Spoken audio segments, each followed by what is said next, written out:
하나님 말씀 요한복음 11장 21절부터 26절까지 말씀 보도록 하겠습니다. 요한복음 11장 21절부터 26절까지 말씀.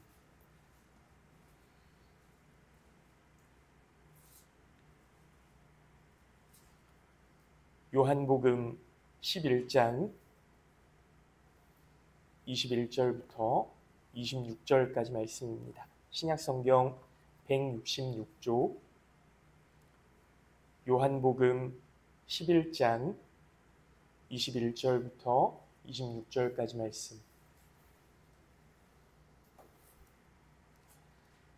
제가 봉독해서 읽도록 하겠습니다. 마르다가 예수께 여짜오되 주께서 여기 계셨더라면 내 오라버니가 죽지 아니하였겠나이다. 그러나 나는 이제라도 주께서 무엇이든지 하나님께 구하시는 것을 하나님이 주실 줄을 아나이다. 예수께서 이르시되 내 오라비가 다시 살아나리라. 마르다가 이르되 마지막 날 부활 때에는 다시 살아날 줄을 내가 아나이다. 예수께서 이르시되 나는 부활이요 생명이니 나를 믿는 자는 죽어도 살겠고 무릇 살아서 나를 믿는 자는 영원히 죽지 아니하리니 이것을 내가 믿느냐. 아멘. 오늘 예배에 나오신 우리 모든 성도님들 주님의 이름으로 환영하고 축복합니다. 하나님의 은혜와 사랑이 늘 함께 하시기를 예수님의 이름으로 기도합니다. 오늘 추수감사 주일인데 조금 의아해 하실 것 같아요. 오늘 목사님 말씀이 설교 본문이 왜 갑자기 부활에 대한 말씀을 전하려고 하실까? 그렇죠? 감사와는 좀 상관없어 보이는 이 말씀 속에서 그 마르다의 이야기를 좀 함께 나누려고 합니다.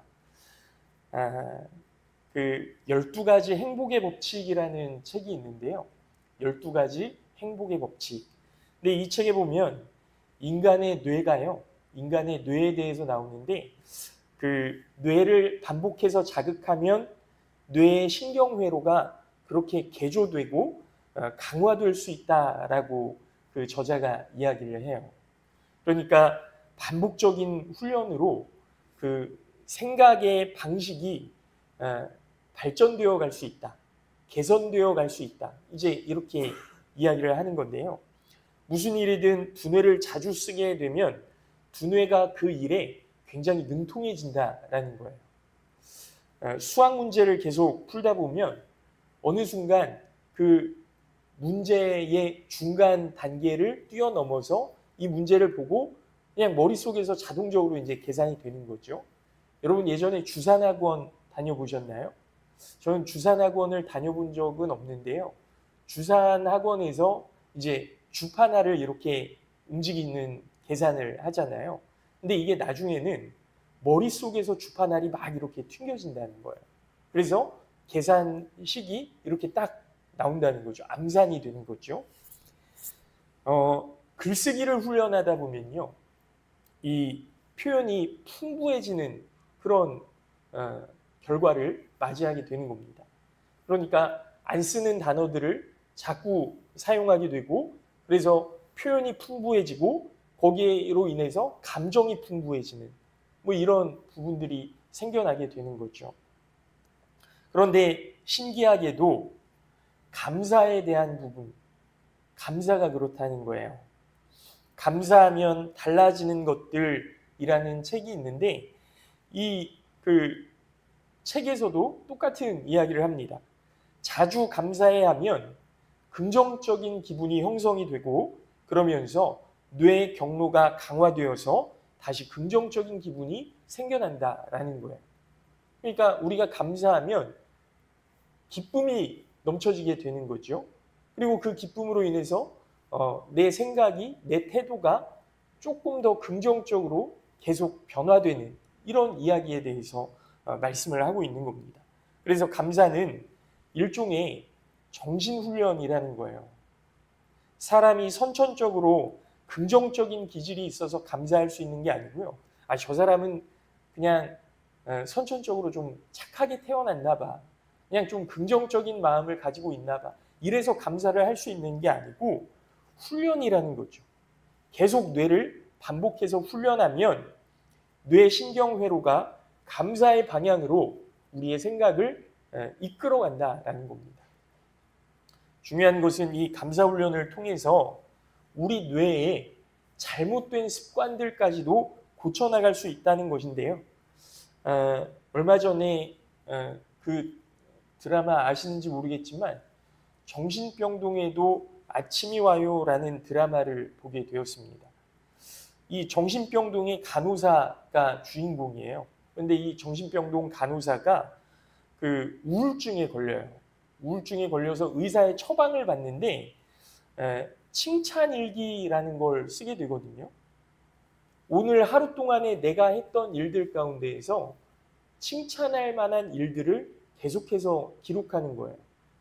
그 기록하면서 이 간호사의 우울감을 극복하게 되는 겁니다.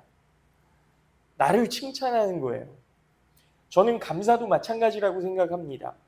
우리 삶 속에 잘못된 그 습관들이 감사를 통해서 치유될 수 있는 거죠. 우울감이, 내 안에 있는 우울감이 나를 칭찬하는 것들로부터 치료가 되는 것처럼 내 안에 있는 그 잘못된 습관들, 원망하고 불평하고 미워하고 시기하는 이러한 잘못된 습관들이 감사를 통해서 치유될 수 있다라는 겁니다. 이런 관점에서 오늘 본문에 나오는 마르다에 대해서 함께 말씀을 나누려고 하는데요. 마르다라는 이 여인, 장점이 많은 여인입니다. 예수님을 잘 대접하려고 그 마리아는 예수님의 말씀 앞에 이렇게 무릎 꿇고 앉아 있는데 마르다는 분주하게 막 이렇게 움직였던 그런 사람 아닙니까? 그러니까 내가 어떻게 해서든지 책임감도 강하고 누군가를 대접하기를 원하고 우리 집에 온 손님을 잘 이렇게 보답해 드려야 되겠다라는 선한 마음을 가지고 있는 장점이 많은 여인이에요. 그러나 오늘 말씀에서 두 가지 약점이 나오는데요. 이 약점이 대부분의 사람들에게도 해당되는 그런 이야기예요. 그래서 마르다의 약점을 통해 우리의 잘못된 습관들, 이것들을 어떻게 고쳐나가야 되는지 함께 나누려고 합니다. 마르다의 첫 번째 약점이 뭐냐면 원망이에요. 원망. 오늘 말씀을 보면 그 나사로가 오빠였던 나사로가 죽잖아요. 여러분 그 당시에 남자의 역할은 굉장히 컸습니다. 그 남자가 있어야 경제적인 활동도 할 수 있고요. 여자들은 사실 이 수에도 포함이 되지 않았었고 경제활동, 그 대외 활동을 하기가 굉장히 어려운 상황이었으니까요. 집안에 부모님이 안 계시고 오빠 한 사람만 바라보고 있었는데 이 오빠였던 나사로가 죽은 거예요. 이제 마르다와 마리아는 어떻게 살아가야 될까? 어떻게 살아야 될까? 뭘 먹고 살아야 될까? 이 현실적인 문제에 부딪히게 되는 거죠. 오빠를 잃은 슬픔도 너무나 크지만 현실적인 문제에도 이제 감당해야 되는 그런 상황인 겁니다. 그래서 예수님께서 죽은 나사로를 찾아오셨을 때 이 나사로의 누이 되는 이 마르다가 이렇게 이야기를 하는 거예요. 주께서 여기 계셨더라면 내 오라버니가 죽지 아니하였겠나이다. 주께서 여기 계셨더라면 내 오라버니가 죽지 않았겠나이다. 여러분 이 말에서 원망하는 마음이 느껴지시나요? 예수님 왜 빨리 안 오셨습니까? 예수님이 여기 계셨더라면 오빠가 죽지 않았을 텐데 죽기 전에라도 오셨더라면 오라버니가 치료되었을 텐데 주님 왜 여기 계시지 않으셨습니까? 여러분 이 원망이 마르다뿐만 아니라 마리아에게까지도 있어요. 오늘 본문 말씀은 아니지만 32절 말씀을 보면요. 마리아도 똑같이 이야기를 합니다. 주께서 여기 계셨더라면 내 오라버니가 죽지 아니하였겠나이다. 지금 죽은 오빠를 앞에 놓고 마리아와 마르다가 예수님을 향해서 원망의 말씀을 쏟아놓는 거예요. 그 원망의 마음을 숨기지 않는 겁니다. 이 마리아와 마르다의 원망하는 모습을 보면서 자꾸 제 모습처럼 느껴지는 거예요. 무슨 일이 있을 때 예수님이 저를 도와주셨더라면 이렇게 되지 않았을 텐데요. 예수님, 저와 항상 함께 하신다더니 왜 그때는 저 내버려 두셨나요? 이런 원망의 모습이 제 안에 있는 거예요. 여러분, 제가 중학교 1학년 때 교통사고를 당했었다고 말씀을 드렸었는데, 그때 제가 그 신문 배달을 하지 않았더라면 어땠을까? 사고를 당하지 않았더라면 또 내 인생이 어떻게 됐을까? 그런 생각을 좀 많이 했었어요. 중학교 때, 고등학교 때, 대학생이 되어서까지도. 이게 내가 왜 그런 일을 당했어야만 했을까? 하나님을 원망하는 그런 모습들이 제 안에 있는 거예요. 그리고 이게 막 부모님을 향한 원망도 되거든요. 왜 초등학교 6학년짜리를 하지 말라고 좀 말리시지? 왜 하라고 하셨을까? 이게 또 나중에는요, 저를 향한 원망으로 다가와요. 아이고, 그냥 공부나 하지. 그냥 공부나 열심히 하지. 어린 그 나이에 왜 일을 하겠다고, 그래서 왜 그런 일을 당했냐. 여러 가지 원망들이 저에게, 부모님에게, 누군가에게, 결국에는 하나님에 대한 원망까지 막 이렇게 책임이 전가되는 거죠. 여러분, 우리 주변을 잘 보세요. 그런 원망과 불평의 마음이 이렇게 생기기 시작하면요, 항상 그 원망과 불평 속에서 헤어나오질 못하는 겁니다. 왜 그런지 아세요? 뇌가 자꾸 그쪽으로 자극을 주는 거예요. 원망하고 불평하면서 이 스트레스가 조금 해소되는 느낌이 오거든요. 나 때문이 아니야? 결국에는 나 때문이야? 그러면서 자책하고 자기 비하하고, 그러면서 뇌가 자꾸 자극을 받으니까 그쪽으로 계속 쏠리는 거죠. 여러분, 우리 주변도 마찬가지입니다. 지난주에 어떤 문제로 원망했던 사람은 그 다음에 똑같은 문제로 또 그렇게 원망하고 불평해요. 똑같은 일인데 그 문제를 너그럽게 해결한 사람은, 너그럽게 품어준 사람은 그 다음에 똑같은 일이 생겼을 때도 또 다시 너그럽게 품어주는 거예요. 내 뇌가 지금 어느 쪽으로 활성화되고 있느냐, 이 문제라는 거죠. 그래서 감사가 훈련이 되어야 합니다. 감사는 선천적으로 타고나는 것이 아니고 훈련을 통해 발전되는 것이기 때문에, 또 이 원망과 불평은 습관일 뿐만 아니라 영적인 문제예요. 제가 아까 말씀드렸잖아요. 하나님을 원망하게 된다니까요. 하나님을 원망하게 되더라니까요. 그렇기 때문에 우리는 더욱 우리 마음에 오는 이 원망과 불평을 방치하면 안 되는데요. 여러분, 출애굽기에서 이스라엘 백성들이 만나와 메추라기로 40년을 광야에서 버티지 않습니까? 반석에서 나오는 물로 40년을 버티지 않습니까? 여러분, 그냥 광야에서요, 하루만 지내도 죽겠다. 심지어는 죽을지도 몰라요. 그런데 40년을 하나님이 주시는 은혜로 이 사람들이 버텼다니까요. 이게 감사할 일입니까? 원망할 일입니까? 근데 이스라엘 백성들은요, 원망하는 거예요. 하나님, 이 만나와 메추라기 지겨워서 못 먹겠습니다. 하나님, 도대체 물은 언제 주시는 겁니까? 매번 하나님께서 임재하시는 그 구름이 성막에 이렇게 머물러 있으면 거기에 머물러 있고, 이 성막 그 불기둥과 구름기둥으로 지켜주시고 인도해 주시는 것들을 40년 동안이나 경험했음에도 불구하고 하나님 우리와 함께 하셔서 감사합니다. 이게 아니고요. 이 광야에서 도대체 언제 벗어나는 겁니까? 원망했다니까요. 영적인 문제예요. 그래서 모세가 이렇게 이야기합니다. 우리가 누구냐?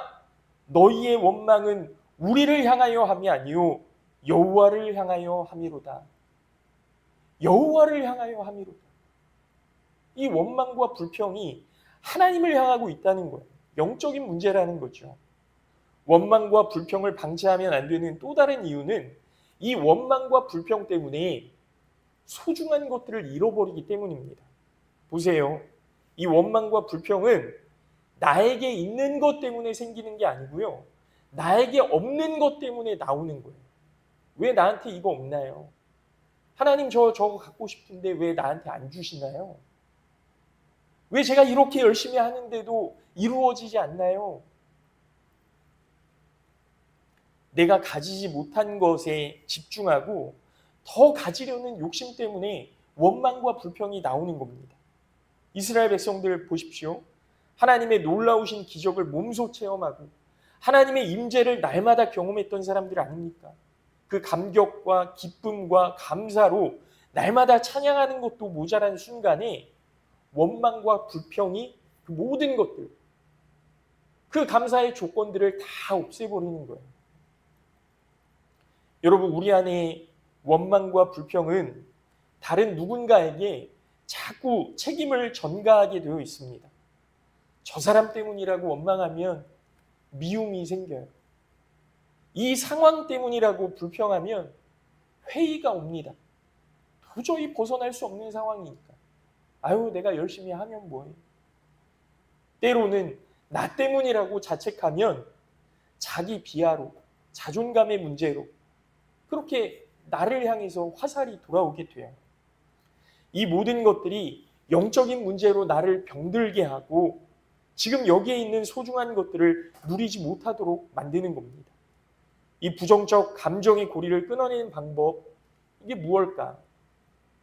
아까 말씀드렸듯이 우리 생각의 전환이 필요한 거예요. 우리 스스로에게 칭찬과 감사로 뇌에 자극을 줘야 되는 겁니다. 이게 매일 아침에 일어나셔서 하나님 감사합니다. 오늘도 새 삶을 살아갈 수 있도록 은혜 주심, 일어날 수 있는 힘 주심, 다시 무언가를 향해 달려나아갈 수 있는 용기 주심, 감사합니다. 아까 말씀드렸던 칭찬일기도 좋고 감사일기도 좋습니다. 어떤 분은 좋은 글귀를 냉장고에다가 이렇게 적어놓고 아침마다 그 좋은 글귀를 읽으면서 하루를 시작하시는 분도 계시다는 거예요. 자꾸 원망하기보다 감사를 훈련하는 겁니다. 우리 일상이 얼마나 감사한 것들인지 작은 것에서부터 감사를 회복해 나가는 거죠. 사랑하는 성도 여러분, 원망하고 불평하지 마시기 바랍니다. 다른 누군가를 향해서, 나를 향해서, 하나님을 향해서 원망하고 불평하지 마시기 바랍니다. 지금 나에게 있는 감사의 조건들을 기억하시고 그 감사의 조건들을 누리실 수 있었으면 좋겠어요. 이러한 감사의 훈련이 우리를 더욱 성숙하게 하고 기쁨으로 살 수 있도록 만들어 주실 줄로 믿습니다. 바라기는 우리 모든 성도님들의 삶 속에 감사가 훈련되는 귀한 일들이 있으시기를 예수님의 이름으로 축복합니다. 둘째로 마르다에게 발견되는 잘못된 태도는 과거에 매여 있는 모습이에요. 과거에 매여 있는 모습. 21절 말씀을 다시 보면 마르다가 예수께 여짜오되 주께서 여기 계셨더라면 내 오라버니가 죽지 아니하였겠나이다 그랬습니다. 지금 마르다는 되돌릴 수 없는 과거에 매여 있는 거예요. 주께서 여기 계셨더라면, 아예 좀 시간을 과거로 돌려서 예수님 거기에 계셨더라면, 예수님 그때 우리와 함께 계셨더라면 우리 오빠가 안 죽었을 텐데. 이렇게 생각하면 과거로 돌아갈 수 있을까요? 그럴 수 없죠. 마르다는 지금 무기력한 과거에 매여 있는 겁니다. 그런 마르다를 향해 예수님께서 내 오라비가 다시 살아나리라 이렇게 말씀해 주시거든요. 그랬더니 마르다의 생각이 이제 과거에 머물러 있던 생각이 그냥 저 멀리, 아득히 멀리 언제 올지 모르는 미래를 향해 떠나가 있는 거예요. 마지막 부활 때에는 다시 살아날 줄을 내가 아나이다. 마지막 때가 언제냐고요? 내 오빠가 다시 살아나리라 예수님께서 말씀해 주셨는데 그냥 저 멀리 생각이 또 떠나버렸어요. 보세요. 지금 예수님께서는 내 오라비가 지금 살아날 것이다. 나사로가 지금 살아날 것이다. 이렇게 말씀해 주시는데 마르다는 지금 여기에 없는 거예요. 이러한 모습 역시 저의 모습을 보는 것 같았습니다. 과거에 내 선택이 이랬다면 어땠을까? 저랬다면 어땠을까? 여러분 그런 생각 해보신 적 없으신가요? 그렇게 과거에 머물러 계신 분들 많지 않습니까? 내가 옛날엔 이랬는데, 내가 옛날엔 저랬는데, 과거의 영광에 사로잡혀 사시는 분도 있고, 과거의 상처 때문에 아직도 힘들어 하시는 분들도 있는 거예요. 물론 복음은 과거의 상처를 치료하십니다. 그러나 복음의 능력은 과거로 가서 우리를 치료하시는 게 아니고요. 지금 여기에서 우리를 치료하시는 거거든요. 여러분 생각해 보세요. 과거로 갔어요. 과거로 가서 그때의 그 상처를 예수님이 치료해 주셨습니다. 그러면 또 다른 상처는 없냐고요. 여러분 그러한 상처가 있었기 때문에 그 상처로 인해서 받는 어려움들이 지금 사실은 조금씩 비껴나가고 조금씩 성숙되어서 지금의 내 모습이 있게 되는 것 아닙니까? 그때 예수님이 그러한 일이 없도록 만드셨다면 언젠가 살면서 그 어려움을 다시 한번 겪었을 거예요. 과거가 아니라 현재를 치료하시는 겁니다. 그렇게 과거를 치료한다면 완전한 치료와 회복은 있을 수 없는 거죠. 왜냐하면 계속해서 다른 상처가 났을 테니까요. 그래서 성경에서 하나님은 언제나 현재로 말씀하시죠. 나는 부활이요 생명이니 나는 생명의 떡이요 나는 선한 목자라 나는 길이요 진리요 생명이니 나는 참 포도나무요. 여러분 이게 다 내가 옛날에 부활이었고 옛날에 길이었고 내가 앞으로 참 포도나무가 될 것이고 내가 앞으로 선한 목자가 될 거다. 뭐 이런 게 아니고요. 나는 지금 선한 목자다. 나는 지금 진리다. 나는 지금 참 포도나무고 참 선한 목자다. 이렇게 말씀해 주시는 거예요. 지금 예수님은 우리에게 부활이고 생명이고 선한 목자이신 겁니다. 고린도후서 6장 2절 말씀을 보면요. 내가 은혜 베풀 때에 너에게 듣고 구원의 날에 너를 도왔다 하셨으니 보라 지금은 은혜 받을 만한 때요. 보라 지금은 구원의 날이로다. 그랬습니다. 여러분 지금이에요. 지금이 중요한 거예요. 여기가 중요한 거예요. 과거가 아니고요. 미래가 아닙니다. 지금이 없으면 과거도 없고 미래도 없어요. 예전에 TV에서 어떤 분이 프레젠트라는 단어에 대해서 설명하시는 걸 본 적이 있는데요. 프레젠트. 이게 선물이라는 뜻이 있고요. 현재라는 뜻이 있어요. 여러분 그래서 그분이 그렇게 말씀하시더라고요. 지금이 선물이라는 거예요. 지금이 선물이라는 거예요. 프레젠트. 지금 이 순간이 하나님께서 우리에게 허락하신 선물이라는 겁니다. 사랑하는 성도 여러분, 하나님께서 지금 우리를 은혜교회로 모으시고 그리고 이 자리에서 예배하게 하셨는데 지금 이 순간을 감사하실 수 있기를 바랍니다. 과거의 뭐에 매여 계시지 마세요. 앞으로 이루어지지 않은 언제 올지 모르는 미래에 우리의 마음을 두지 마십시오. 지금 이 순간에 우리 옆 사람에게 마음을 두고 하나님께서 누리도록 하셨으니 제가 이 순간에 감사하고 이 순간에 머물러 있을 수 있도록 이 순간에 하나님을 찾을 수 있도록 도와주시옵소서 기도하시는 우리 모든 성도님들 되시기를, 그래서 하나님을 향한 감사를 회복하시는 우리 모든 성도님들 되시기를 예수님의 이름으로 축복합니다. 지금 우리가 추수감사주의를 지내면서 감사를 어떻게 하면 회복할 수 있을까를 말씀드리고 있어요. 우리가 감사를 회복하려면 원망과 불평하는 태도를 버려야 되는 거고요.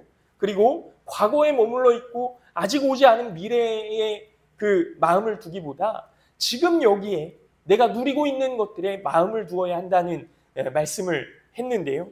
거기에 하나를 더 첨가하자면 나를 사랑하시는 예수 그리스도를 항상 마음에 품고 기억해야 한다라는 겁니다. 여러분, 말씀을 보면요, 예수님께서 나사로를 사랑하셨다라고 되어 있고 나사로의 죽음으로 인해 슬퍼하는 사람들을 불쌍히 여기셨다라고 말씀이 나오거든요. 오늘 본문 말씀은 아니지만 35절 말씀에까지 보면 예수님께서 나사로가 죽은 것 때문에 눈물을 흘리셨대요. 예수님께서 우셨대요. 생각해보면 예수님은 나사로가 다시 살아날 것을 알고 계셨거든요. 아니, 내가 다시 살릴 건데 왜 우냐? 내가 다시 살릴 건데 왜 슬퍼하냐? 이런 생각 들지 않으세요? 그런데 예수님은 애통해하세요. 슬퍼하세요. 아파하세요. 여러분, 곰곰이 생각해 보십시오. 우리 아이들이 게임을 하다가 죽었어요. 실패했어요. 성공을 못했어요. 그러면 애들이 막 우나요? 아, 죽었어 하면서 막 슬퍼하나요? 그러지 않거든요. 왜냐하면 다시 하면 되는 거거든요. 다시 시도하면 돼요. 이게 끝이 아니라는 걸 아이들이 알고 있어요. 그래서 슬퍼하지 않아요. 하나님은 창조주 하나님이시고 생명을 죽일 수도 있는 분이시고 살리실 수도 있는 분 아닙니까? 그런데 하나님이 다시 살아날 것을 알고 있으세요. 그런데 하나님이신 예수님이 슬퍼하시는 거예요. 애통해하시는 거예요. 아파하시는 거예요. 왜 그렇습니까? 정말 사랑하시는 거예요. 정말 아끼시는 거예요. 정말 소중하다고 말씀해 주시는 것 아닙니까? 그냥 게임 캐릭터처럼 그냥 수많은 것들 가운데 하나로 사랑하시는 것이 아니고 그저 무덤덤하게 무미건조하게 소중하다고 여기시는 것이 아니고 우리 각 사람을 뜨겁게 사랑하시고 눈물을 흘리도록 사랑하신다라는 겁니다. 사랑하는 성도 여러분, 예수 그리스도께서 나를 긍휼히 여기셔서 나를 위해 눈물을 흘리시고 나를 사랑으로 치유하신다라는 사실, 우리를 죽음 가운데 버려두지 않으시고 새로운 부활로 이끄신다는 사실, 오늘 내가 실패하고 낙심해서 내가 죽어있는 것 같은 그런 마음으로 나를 원망하고 내가 현재 나는 존재하지 않아도 되는구나 라고 아파하고 있을 때 하나님께서 나를 위해 눈물을 흘리고 계신다는 사실, 이 진리의 말씀이 오늘 우리에게 얼마나 큰 위안이 되는지 모릅니다. 우리 하나님은 언제나 지금 여기에 오늘도 우리와 함께 하심을 믿습니다. 바라기는 나를 사랑하시는 예수 그리스도로 말미암아 우리의 삶 속에 감사를 회복하실 수 있는 우리 모든 성도님들 되시기를 예수님의 이름으로 축복합니다. 이제 말씀을 마칩니다. 감사를 회복하기 위해 마르다의 불평과 원망을 버리시길 바랍니다. 현재에 머무르지 못하는, 과거에 매여 있고 미래에 머물러 있는 그러한 모습들을 버리시기 바랍니다. 지금이야말로 하나님께서 주신 선물임을 기억하며 감사를 훈련하시기 바랍니다. 그리고 지금도 나의 눈물을 닦아주시는 예수님, 지금도 우리의 아픔과 슬픔, 근심과 걱정을 위로하시고 안타까워하시면서 하나님께서 기뻐하시는 모습으로 회복되기를 원하시는 예수 그리스도께서 지금 여기에 나와 함께 하신다는 사실에 감사하며 사시는 우리 모든 성도님들 되시기를 예수님의 이름으로 축복합니다. 주께서 여기 계셨더라면이 아니라 지금도 우리와 함께 하시는 임마누엘의 하나님을 기억하시고 그분으로 인해 감사하실 수 있기를 소원합니다. 모든 것이 은혜입니다. 모든 것이 감사입니다. 그 은혜와 감사로 날마다 승리하며 살아가는 우리 모든 성도님들과 우리 은혜교회가 될 수 있기를 예수님의 이름으로 축원합니다. 잠깐 기도하겠습니다.